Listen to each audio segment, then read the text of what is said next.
दोस्तों, किरण लोकगीत YouTube channel में आप सभी का स्वागत करती हूँ। आशा करती हूँ आप सब स्वस्थ होंगे, मस्त होंगे, बहुत ही अच्छे होंगे। आप सबके बीच एक बहुत ही मज़ेदार धमाकेदार गीत लेके आई हूँ। ये गीत सुनना, अपना प्यार दुलारा आशीर्वाद इतना इतना देना आशीर्वाद भर भर के कि हम लोग का दिल खुश हो जाए, आप लोग भी खुशी रहे, हम भी खुशी रहे। मिलल जामिनिया सरकारी बलम तरकारी बोवायदा।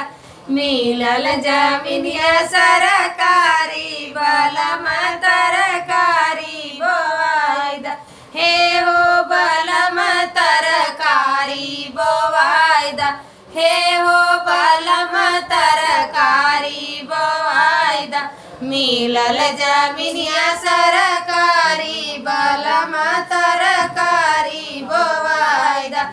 मिलल जामिनिया सरकारी बलम तरकारी बोवायदा। आधे में आलू कोड़ा बोवायदा। आधे में आलू गोभी बोवायदा।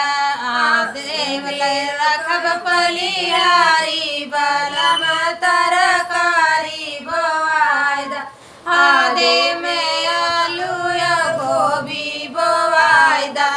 आधे में आलू या गोभी बोवायदा। आधा रखब पलिहारी बलम तरकारी बोवायदा। आधे रखब पलिहारी बलम तरकारी बोवायदा। मिलल जामिनिया सरकारी बलम तरकारी बोवायदा। हे हो बलम तरकारी बोवायदा। हे हो बलम तरकारी बोवायदा। मिलल जामिनिया सरकारी बलम तरकारी बोवायदा। आलू या गोभी ननद का पठौबा। आलू या गोभी ननद का पठौबा। आधा दियब पटीदारी बलम तरकारी बोवायदा। आधा देब पटीदारी बलम तरकारी बोवायदा। मिलल जामिनिया सरकारी बलम तरकारी बोवायदा। मिलल जामिनिया सरकारी बलम तरकारी बोवायदा। भैया के दे आलू और गोभी ननद जब खाई। आलू और गोभी ननद जब खाई। भैया के दे निशानी बलम तरकारी बोवायदा।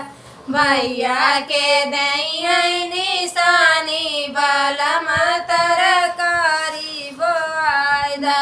मिलल जामिनिया सरकारी बलम तरकारी बोवायदा। मिलल जामिनिया सरकारी बलम तरकारी बोवायदा। हे हो बलम तरकारी बोवायदा। हे हो बलम तरकारी बोवायदा। मिलल जामिनिया सरकारी